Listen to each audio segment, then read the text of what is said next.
Hello students, स्वागत है आप सबों का।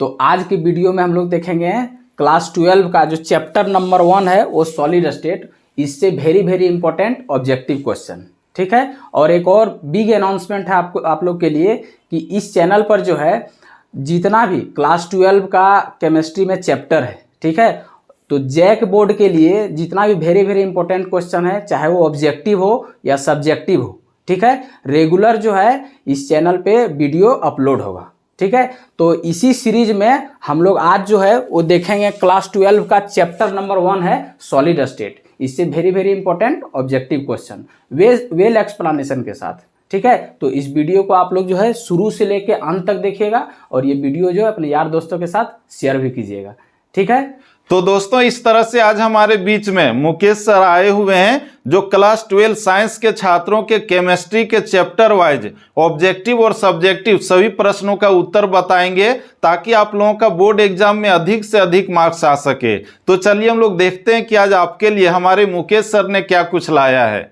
तो शुरू करते हैं। सबसे पहला क्वेश्चन देखिए क्या है। सबसे पहला क्वेश्चन है which of the following is an example of covalent solid, ठीक है। क्या पूछा है कि इसमें जो है कोवेलेंट सॉलिड का एग्जाम्पल कौन है। तो देखिए ए में आपका क्या दिया हुआ है NaCl, बी में क्या है H2O, सी में क्या है ALN एल्युमिनियम नाइट्राइड और डी में है मैग्नीशियम, ठीक है।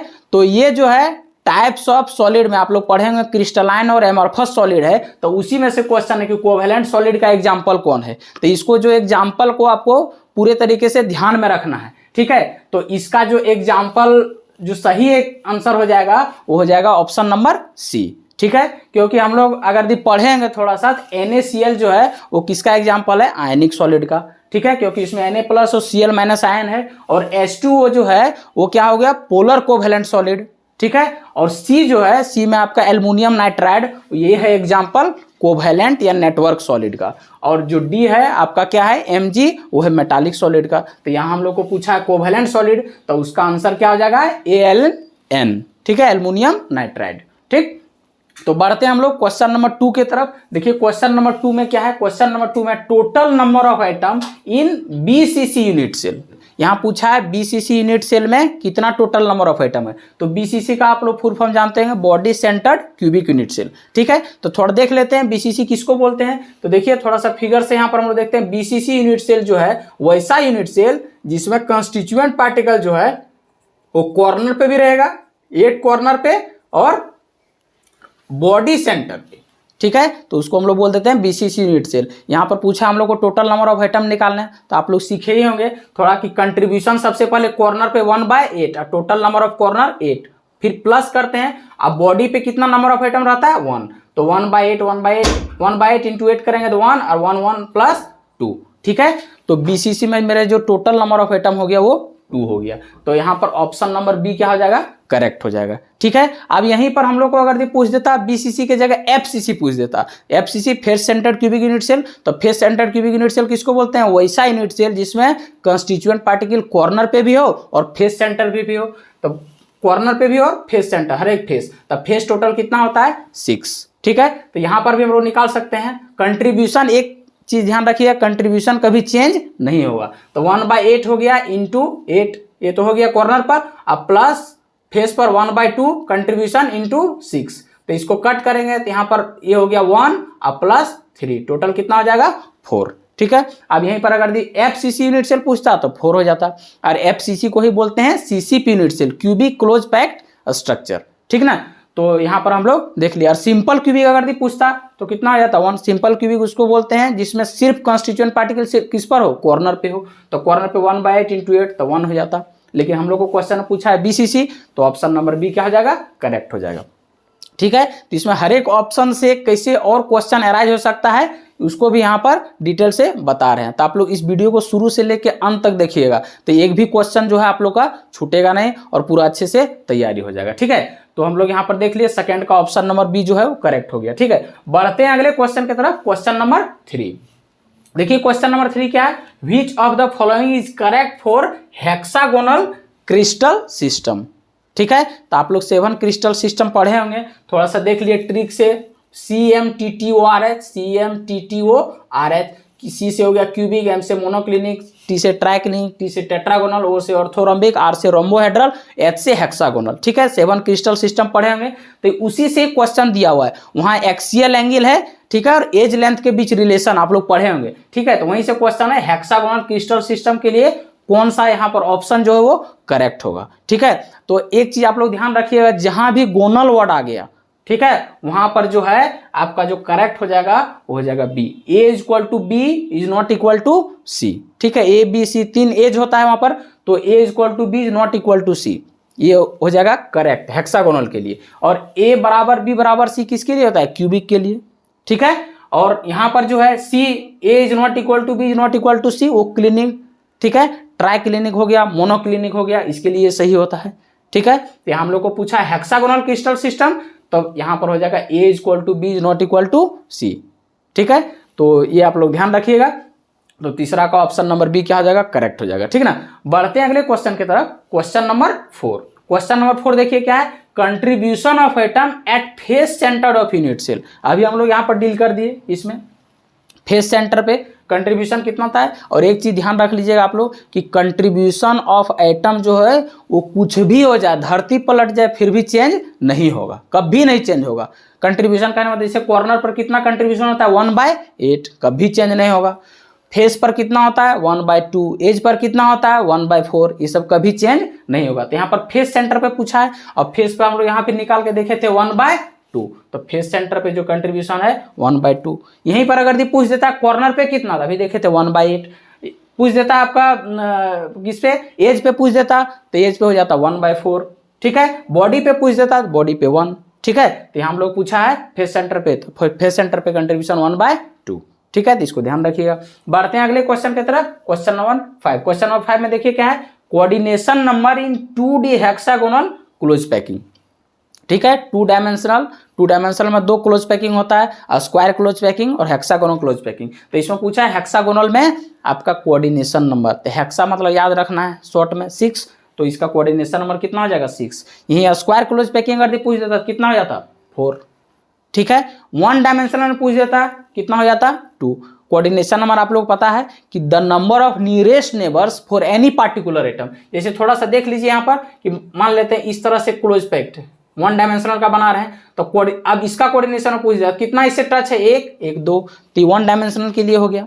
ठीक है, तो कोऑर्डिनेशन नंबर मींस हो गया the number of nearest neighbours for any particular atom. तो यहाँ पर हम लोग को पूछा है 2D हेक्सागोनल क्लोज पैकिंग में, तो ऑप्शन नंबर सी जो है 6 हो जाएगा करेक्ट। ठीक है, बढ़ते अगले क्वेश्चन की तरफ। Question number 6। तो देखिए क्वेश्चन नंबर 6 में क्या है, क्वेश्चन नंबर 6 देखते हैं। क्वेश्चन नंबर 6 में है find the formula of compound when it is formed by x and y and x is present at all the corner and y is present at face center। ठीक है, तो यहाँ पर एक क्वेश्चन जो है अक्सर इसको सब्जेक्टिव में न्यूमेरिकल पूछ देता है। ठीक है, लेकिन इस तरह करके भी ऑब्जेक्टिव में क्वेश्चन पूछ सकता है, इसलिए यहाँ पर एक क्वेश्चन हम डाल दिए। ठीक ना, तो यहाँ पर बोल रहा है कि कंपाउंड का फॉर्मूला बताइए जो x और y से मिल के बना हुआ है, और x जो है वो कहाँ प्रेजेंट है? कॉर्नर पे, सभी कॉर्नर पे प्रेजेंट है, और y जो प्रेजेंट है वो किस पे प्रेजेंट है? फेस सेंटर पे। ठीक है, तो जहां भी इस तरह का क्वेश्चन पूछेगा तो सबसे पहले देख लेना है कि किस कंस्टिट्यूएंट पार्टिकल से मिलके बना है। तो यहां पर हम लोग देख लेते हैं थोड़ा इसका सोल्यूशन। x है और y है, ये किस पर प्रेजेंट है? कॉर्नर पे, और ये किस पे प्रेजेंट है? फेस सेंटर पे। ठीक है, तो कुछ नहीं करना है, कॉर्नर पे ऑल द कॉर्नर, सभी कॉर्नर, टोटल कॉर्नर कितना होता है? 8 होता है। तो यहाँ पर देखिए कंट्रीब्यूशन कितना होता है कॉर्नर पे? 1/8, और टोटल नंबर ऑफ कॉर्नर कितना होता है? 8, तो 1/8 इंटू 8 कर दिए। और ये है फेस सेंटर पे, तो 1/2 हो गया। टोटल फेस कितना होता है? 2। तो यहाँ इसको कट करेंगे तो आ जाएगा 1, और इसको कट करेंगे तो आ जाएगा 3। तो देखिए x के नीचे क्या आ गया? 1, और y के नीचे क्या आ गया? 3। तो फॉर्मूला यहाँ कुछ नहीं करना है, x y 3 लिख देना है। जितना नंबर आएगा, सिर्फ फ्रैक्शन में नहीं आना चाहिए, होल नंबर आना चाहिए। ठीक ना, तो यहाँ पर देखिए x y 3। अब देख लेते हैं किस ऑप्शन में है, तो ऑप्शन नंबर बी में है। ठीक है, तो जब भी ऐसा क्वेश्चन पूछेगा तो हम लोग को इस तरह से सॉल्व करना है। ठीक ना, अब यहीं पर अगर पूछ देता है x कॉर्नर पे और y जो है बॉडी सेंटर पे प्रेजेंट है, तो बॉडी सेंटर पे कितना आ जाता है? 1। तो फॉर्मूला क्या आ जाता है? x y, क्योंकि कट के कॉर्नर पे रहता है तो 1, तो x y हो जाता है। ठीक है, तो इस तरह से क्वेश्चन यहाँ पर पूछा जा सकता है। ठीक, बढ़ते हैं अगले क्वेश्चन की तरफ। Question number 7। क्वेश्चन नंबर 7 है किससे, पैकिंग एफिशिएंसी से। एक very very important objective question है, ये लगभग बार पूछ देता है यहाँ पर, ठीक है। तो देखिए पैकिंग एफिशिएंसी क्वेश्चन क्या है, क्वेश्चन है packing efficiency in FCC unit cell, ठीक है। Face centre cubic unit cell में पैकिंग एफिशिएंसी क्या होता है, ठीक है। तो पैकिंग एफिशिएंसी होता है कि कितना परसेंट भरा हुआ है, तो एफसीसी में कितना परसेंट भरा हुआ होता है, वही हो गया पैकिंग एफिशिएंसी। तो ये ध्यान रखना है, इस तरह से यहाँ ट्रिक से ध्यान रख सकते हैं, F से 4, ठीक है। तो जिसमें 4 रहेगा वही आंसर हो जाएगा। तो यहाँ पर भी है पॉइंट के बाद, तो पॉइंट के बाद ध्यान नहीं रखना, F मतलब 74, ये ट्रिक है, ये कोई फॉर्मूला नहीं है, ठीक ना। तो एफसीसी में जो पैकिंग एफिशिएंसी हो गया वो कितना हो गया, 74%, ठीक है। अब यहीं पर पैकिंग एफिशिएंसी से और भी यूनिट सेल पूछ सकता है। 52.4 किसका होता है, सिंपल क्यूबिक यूनिट सेल या प्रिमिटिव यूनिट सेल में उसका पैकिंग एफिशिएंसी होता है 52.4%, ठीक है। 38 होता है, फिर इसको हम लोग आगे बढ़ा के 4 ले लेते हैं, ठीक ना। एफसीसी में 74%, मतलब जो क्वेश्चन दिया उसका आंसर क्या हो जाएगा, बी। अब पूछ देता है यहीं पर बीसीसी, तो बीसीसी में पैकिंग एफिशिएंसी कितना होता है, 68%, ठीक ना। और 32% तो किसी में पैकिंग एफिशिएंसी नहीं होता है। अब यहीं पर क्वेश्चन पूछ देता है कि परसेंटेज ऑफ वैकेंट स्पेस, ठीक है, कितना परसेंटेज ऑफ वैकेंसी प्रेजेंट होता है, वैकेंसी मतलब खाली स्थान। तो क्या करना है, जिसका भी पैकिंग एफिशिएंसी हम लोग को पता है, ठीक है, और परसेंटेज ऑफ वैकेंट स्पेस पूछ देता है, तो पैकिंग एफिशिएंसी को 100 में क्या करेंगे, घटा देंगे, वही हो जाएगा खाली जगह, क्योंकि ये सब जो है वो भरा हुआ का परसेंटेज है, तो 100 में घटा देंगे तो हो जाएगा परसेंटेज ऑफ वैकेंट स्पेस। इसको 100 में घटा देंगे तो परसेंटेज ऑफ वैकेंट स्पेस किस में हो जाएगा, सिंपल क्यूबिक में, एससीसी में। अगर दी एफसीसी में पूछता तो 100 - 74 कर देते, कितना आता है, 26%। पूछ देता बीसीसी में तो 100 - 68% करते, 32% आ जाता है, ठीक है। तो यहाँ से इस तरह से भी क्वेश्चन पूछ सकता है, ठीक ना। अब हम लोग बढ़ते हैं क्वेश्चन नंबर 8 की तरफ। देखिए क्वेश्चन नंबर 8 में क्या है, क्वेश्चन नंबर 8 में which of the following is correct formula of density of unit cell, ठीक है। तो यहाँ ऐसे भी क्वेश्चन पूछ देता है फॉर्मूला डायरेक्ट, उसको तो पता करना है कि स्टूडेंट को आ रहा है कि नहीं, ठीक है। तो डेंसिटी ऑफ यूनिट सेल अगर पूछ दिया फॉर्मूला, तो ये आप लोग को याद रखना है। तो D इज इक्वल टू क्या होता है, density is equal to total number of atom जो है in unit cell, Z into molar mass by edge length का क्यूब इंटू Na, ठीक है। ये हो जाएगा आपका डेंसिटी ऑफ यूनिट सेल का फॉर्मूला, ठीक है। तो देख लेते हैं ये किस में है। तो देखिए इसमें तो है नहीं, Z नीचे है, D इज इक्वल टू, इसमें देखिए Z into M by Na है, C में देखिए D is equal to Z into M by cube into Na। तो डेंसिटी का जो करेक्ट फार्मूला हो जाएगा वो ऑप्शन नंबर सी में है। अब इधर उल्टा पुल्टा करके देखो, यहाँ पर जो है सब में D बराबर लिख दिया है, यहाँ कुछ अलग भी थोड़ा कर सकता है। कैसे अलग कर सकता है, यहाँ पर देखिए थोड़ा अगर कर देगा M इज इक्वल टू भी दे सकता है। जैसे यहाँ M इज इक्वल टू थोड़ा सा देख लेते हैं, M इज इक्वल टू करेंगे, देखिए अगर ये क्रॉस मल्टीप्लाई होगा तो D इंटू ए क्यूब इंटू Na बटा Z, तो ये भी कहीं ऑप्शन में दिया रह सकता है। अब A में दे देता है A और C में रहता है A और D में ऑप्शन देता बोथ A एंड C। तो हर एक तरीके से हम लोग को चेक कर लेना है कि कहीं इधर उधर नहीं कर दिया है ना, कभी कभी कर देता है, ठीक ना। तो यहाँ पर तो सिंपल पूछा है, 8 का ऑप्शन नंबर C जो हो जाएगा वो करेक्ट हो जाएगा, D is equal to Z into M by cube into Na, ठीक है। बढ़ते हैं अगले क्वेश्चन की तरफ, क्वेश्चन नंबर 9। देखिए क्वेश्चन नंबर 9 में क्या है, percentage of void in BCC unit cell. देखिए यहाँ बता रहे थे, वो पूछ दिया यहाँ पर परसेंटेज ऑफ वॉइड, वॉइड मतलब खाली जगह, बीसीसी में पूछा है तभी बताए थे। बीसीसी में पैकिंग एफिशिएंसी कितना होता है, 68%, मतलब भरा हुआ जगह। तो इसको 100 में क्या करेंगे, घटा देंगे, 100 में घटाएंगे तो कितना आ जाएगा, 32%। तो 32% देखिए ऑप्शन नंबर बी में है, ठीक है। तो 9 का ऑप्शन नंबर बी क्या हो जाएगा, करेक्ट हो जाएगा, ठीक ना। बढ़ते हैं अगले क्वेश्चन की तरफ, क्वेश्चन नंबर 10। क्वेश्चन नंबर 10 में देखिए क्या है, which of the following is non crystalline solid, ठीक है। तो हम लोग तो जनरली क्रिस्टलाइन और एमोर्फस सुने हैं, ठीक है। जनरली पढ़ने वाला जो ध्यान नहीं देता है वो क्रिस्टलाइन और एमोर्फस में अंतर रट लिया और उसका 2-4 को एग्जाम्पल देख लिया, बस हो गया। तो यहाँ पर ये भी ध्यान रखना है कि एमोर्फस सॉलिड को ही क्या बोलते हैं, नॉन क्रिस्टलाइन सॉलिड, ठीक है। मतलब नॉन क्रिस्टलाइन पूछा है, मतलब इनडायरेक्टली हमको क्या पूछा है, एमोर्फस सॉलिड का एग्जाम्पल। तो देख लेते हैं, डायमंड जो है वो किसका एग्जाम्पल है, क्रिस्टलाइन सॉलिड का। क्रिस्टलाइन में भी कौन, नेटवर्क या कोवेलेंट सॉलिड का, ठीक ना। तो बी क्या है, सिलिकॉन डाइऑक्साइड, ठीक है, सिलिकॉन डाइऑक्साइड। और मेरा एग्जांपल यही है, इसी को हम लोग क्या बोलते हैं, ग्लास। ठीक है, और ग्लास ही एमॉर्फस सॉलिड या नॉन क्रिस्टलाइन सॉलिड का एग्जांपल है। तो 10 का जो क्वेश्चन है उसका ऑप्शन नंबर बी क्या हो जाएगा, करेक्ट हो जाएगा। ठीक है, ग्रेफाइट भी आपका क्रिस्टलाइन सॉलिड है। ठीक है, और डी सिलिकॉन कार्बाइड ये आपका क्रिस्टलाइन सॉलिड है। तो यहाँ पर पूछा नॉन क्रिस्टलाइन, तो 10 का ऑप्शन नंबर बी क्या हो जाएगा, करेक्ट हो जाएगा। ठीक है, बढ़ते हैं हम लोग अगले क्वेश्चन की तरफ। क्वेश्चन नंबर 11, देखिए क्वेश्चन नंबर 11 क्या है, which of the following shows Frenkel defect. ठीक है, तो फ्रैंकल डिफेक्ट और शॉर्टकी डिफेक्ट से हमेशा क्वेश्चन पूछता है। ठीक है, तो यहाँ पर पूछ दिया है कि फ्रैंकल डिफेक्ट इसमें से जो है चारों ऑप्शन, ए में है NaCl, बी में है ZnS, सी में KCl, डी में है CaCl। तो इसमें कौन सा जो है वो फ्रैंकल डिफेक्ट दिखाता है। ठीक है, तो आप लोगों को ध्यान होगा अगर भी पढ़े होंगे, तो फ्रैंकल डिफेक्ट वही कंपाउंड शो करता है जिसके कैटायन और एनायन के साइज में लार्ज डिफरेंस हो।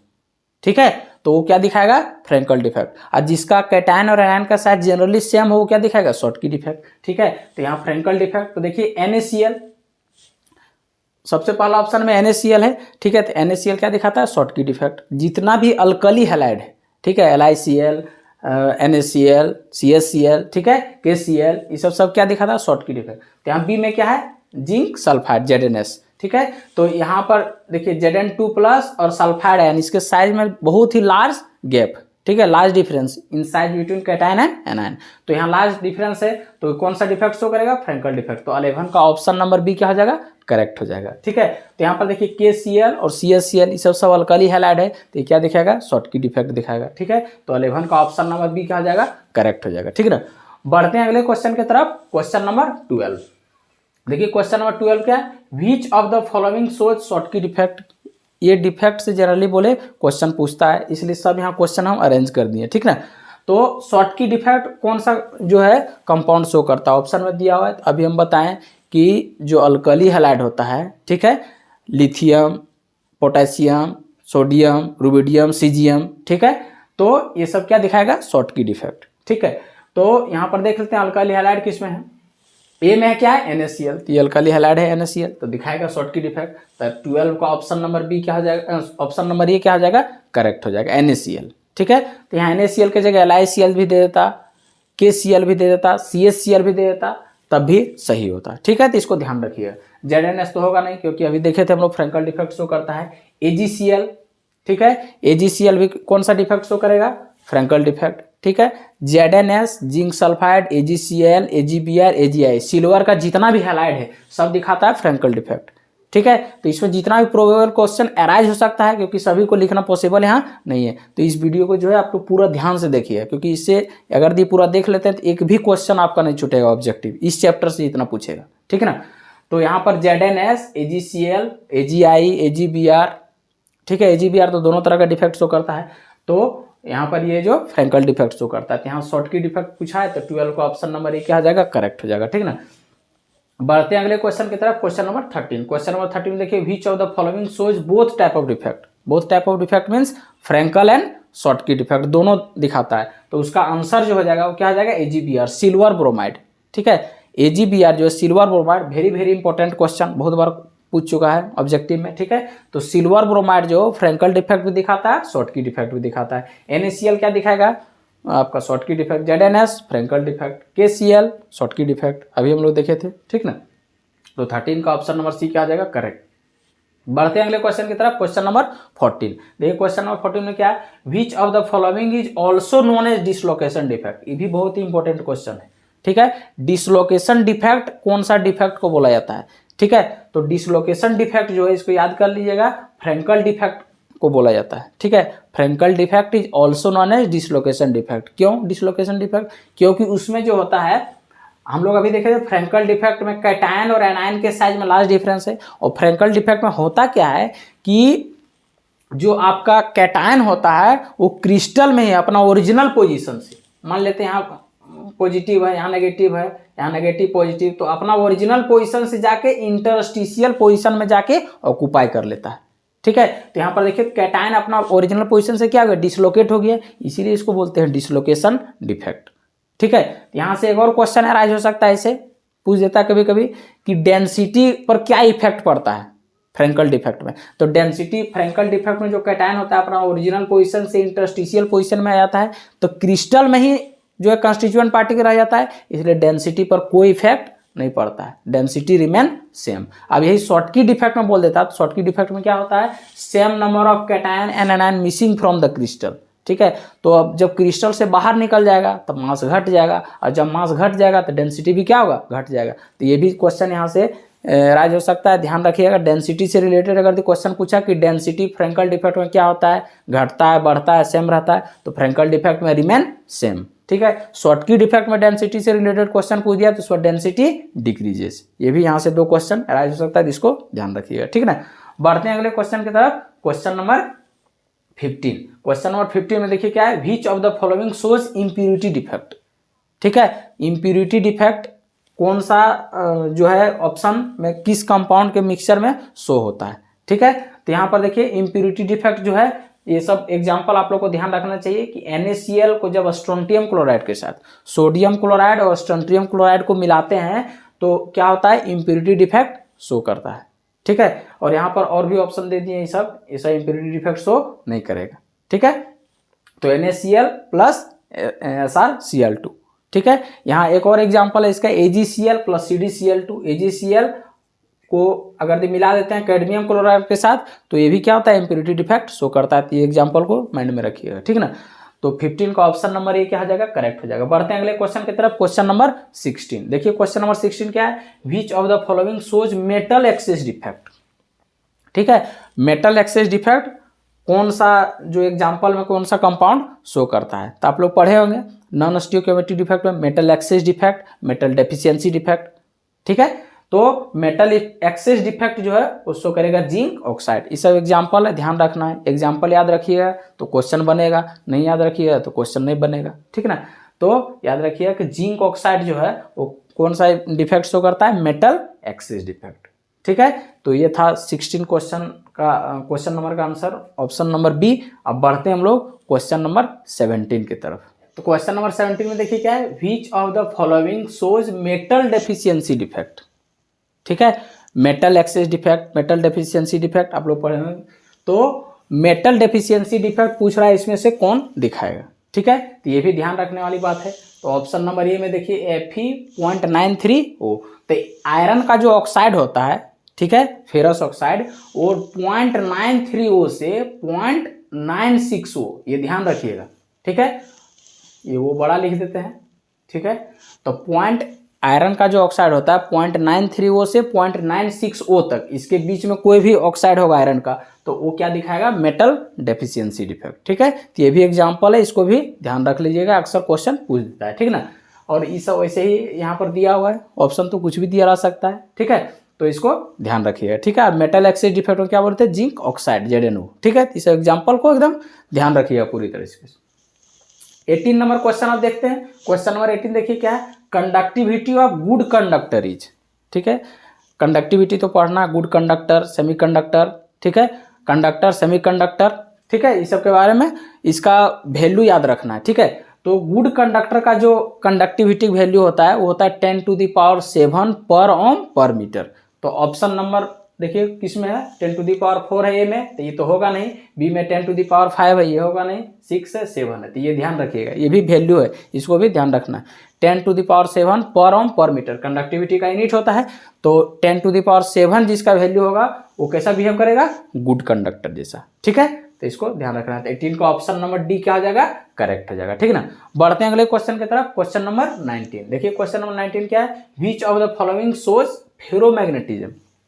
ठीक है, तो यहाँ जो मैग्नेटिक प्रॉपर्टी वहां से भी क्वेश्चन एक अक्सर रहता है, अगर दी उठाएगा यहाँ से क्वेश्चन तो मैग्नेटिक प्रॉपर्टी से। तो यहाँ पर पारामैग्नेटिज्म, डायमैग्नेटिज्म, फेरोमैग्नेटिज्म, एंटी फेरोमैग्नेटिज्म, फेरीमैग्नेटिज्म, इस सब का एग्जाम्पल और इसका एक्सप्लेनेशन के साथ। ये सब सब्जेक्टिव में भी कभी कभी पूछ देता है कि डिफाइन पारामैग्नेटिज्म। ठीक ना, डिफाइन डायमैग्नेटिज्म, डिफाइन फेरोमैग्नेटिज्म। ठीक है, तो यहाँ हम लोग को पूछा है फेरोमैग्नेटिज्म। ठीक है, तो यहाँ पर एक ट्रिक से थोड़ा याद रखिए, देखिए फेरो Fe से चालू होता है, एक एग्जाम्पल हो जाएगा Fe।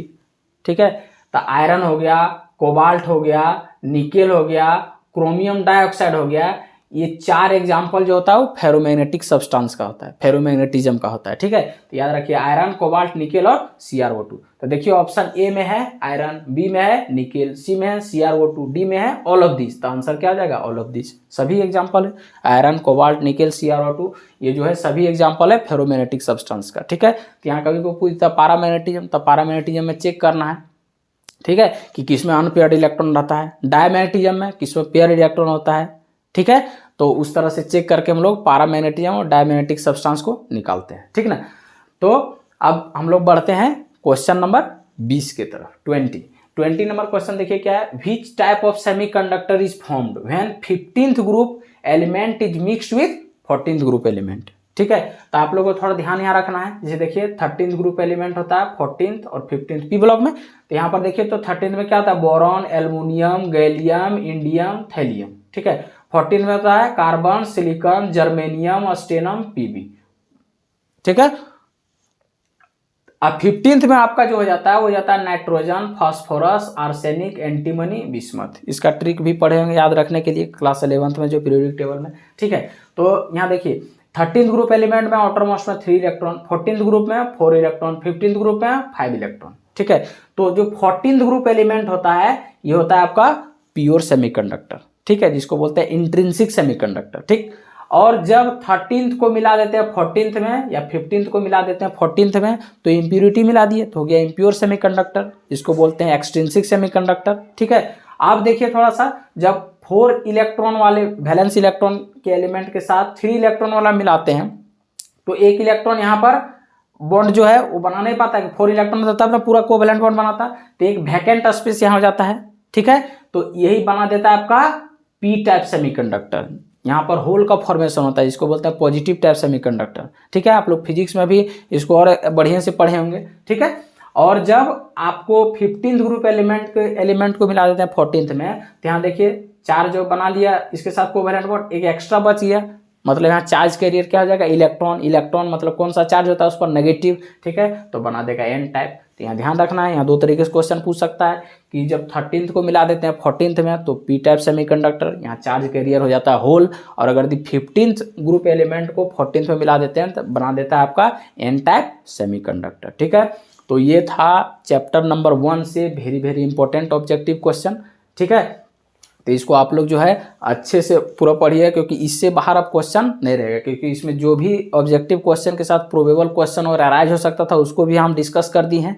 ठीक है, और ये वीडियो जो अपने यार दोस्तों के साथ शेयर कर दिए हैं ताकि इसका फायदा उसको भी मिल सके। ठीक है, और अगला वीडियो जो है चैप्टर नंबर 2 जो कि है सॉल्यूशन। ठीक है, उस पर very very important objective question हम लोग लेके आएंगे। ठीक है, सबसे पहले करेंगे ऑब्जेक्टिव क्वेश्चन टोटल जितना चैप्टर है, उसके बाद हम लोग शॉर्ट आंसर टाइप और long answer type subjective question में हम लोग वीडियो बनाएंगे। ठीक है, तो आप लोग हमेशा इस वीडियो को शेयर कीजिए ज़्यादा से ज़्यादा, और इसको बढ़िया से एकदम रिवाइज करते रहिए। ठीक है, क्योंकि इससे बाहर जो बनाएंगे एकदम बेस्ट कंटेंट होगा, और इससे बाहर जो ऑब्जेक्टिव आप लोगों ने पूछेगा इतना एकदम कन्फर्म रहिए। ठीक है, वो एग्जाम के बाद आप लोग को पता चल जाएगा। ठीक है, तो मिलते हैं अगले वीडियो में चैप्टर नंबर 2 सॉल्यूशन के very very important objective question के साथ। ठीक है, धन्यवाद।